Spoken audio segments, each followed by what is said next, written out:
Мэргэжлийн хяналтын ерөнхий газар. За сайжруулсан төсний хяналтанд мэргэжлийн хяналтын байгууллагаас түүхийн эдийн хяналтыг нийтлэн барьцуулуулагчтай тавьж байна. За үйлдвэрлэлийн хяналтаа баруун зүүн бүсийн үйлдвэрүүдээр хяналтаа тавьж ажиллаж байгаа. За нөөцийн хяналтыг хангамжийн баз нөөцийн агуулгатаар бас хийж явж байна. За борлуулалтын бүх цэгүүдийг хянаж байгаа. За бүр анх нөөцийн агуулгаас нь ахуулаад бүр хамгийн сүүлчийн хэрэглэгчдээр очиж байгаа хүртэлийг бол манайх бол хяналт тавиад ажиллаж байна. За ах тээврийн шалгам нэвтрүүлэгт очиодоор за сайжруулсан төс гадагшаанаа гарч байна. Улаанбаатар хотоос агаарын сайжруулсан бүсээс гарч ийн үү? Эсвэл энэ бүс рүү түүхийн нүрс нэвтэж орж ийн үү гэдэг дээр бол ингээл хяналт шалгалтыг хийж байгаа. Энэ дээр давхар бас бусад хяналт, за байгалийн ан амьтан, за ургамал, мод зэрэг дээр бол хяналт тавиад ажиллаж байна. За өөрийн бол усан цахилгаан станц 100-ын ашиглагч байгууллагуудаар бас хяналт тавиад ажиллаж байна. За гэр хорооллын айлууд дээр за нүүрс төлж гин үү, хог төлж гин үү, за сайжруулсан төлсдийнх нь хүрэлцээ хангамж ямар байна гэдэг дээр бол хяналт тавиад байнгын хяналтыг 24 цагаар тавиад гэдэг ажиллаж байгаа.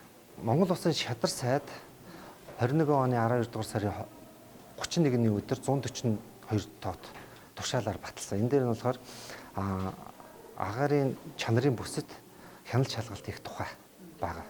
Энтэй холбоотойгоор мэргэжлийн хяналтын байгууллага энэ ерөнхий газар тэр чигээрээ нийслэлийн мэргэжлийн хяналтын байгууллага, за дүүргийн мэргэжлийн хяналтын байгууллага болон цагдаагийн байгууллага, за дүүргүүдийн хороод хэсгийн ахлагч нарын нийлсэн хамтарсан шалгалт ингээд маргааш нь хийгээд эхлэж байна. Энэ дээр юу шалгах вэ гэхээр сайжруулсан төлсний хүрэлцээ хангамжийн асуудал яригдана. За сайжруулсан төлсний чанарын асуудал яригдж байна. За зүүн баруун бүсийн үйлдвэрлэлийн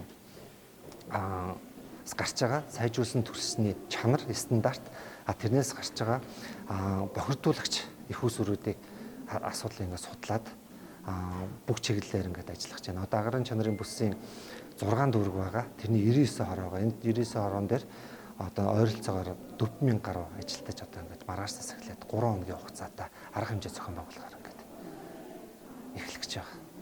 2020 оны мөн үеийнхтэй харьцуулаад үзэх юм бол нийслэлийн агаарын бохирдлын холбогдох үзүүлэлтүүд арай өндөр гараад байгаа. Энэ дээр нь болохоор тоосон цэцрийн PM 2.5 10 за тэгээ хөхрийн давхар азотын давхар эсвэл баг зэрэг өндөр гарч байгаа. Энэ дээр нь хэд хэдэн шалтгаан байгаа гэж үзэж байгаа. Нэгдүгээр асуудал нь болохоор гэр хорооллын айл өрхийн тоо нэмэгдсэн. Хоёрдугаар асуудал нь болохоор нодлон жилийн яг мөн үед бүх нийтийн бэлэн байдлын зэрэгт ингээд шилжчихсэн байсан. Автсан бол энэ дээр бол ерөөсөө 40-60 мянган машин л нийслэлийн хэмжээнд тодорхой QR код зөвшөөрлөлтөөр ингээд нэвтэрчээсэн. Одоо бол яг оройн цагаар 400-аас 450 мянган машин автсан ингээд хөтөлбөрөөр гарч байгаа.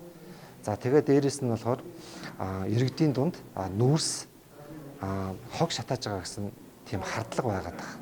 Тэгэхээр энэ хардлагын нэг талд нь гарах үүднээс бас энэ хяналт шалгалтыг зохион байгуулах зайлшгүй шаардлагатай гэж үзэж байгаа.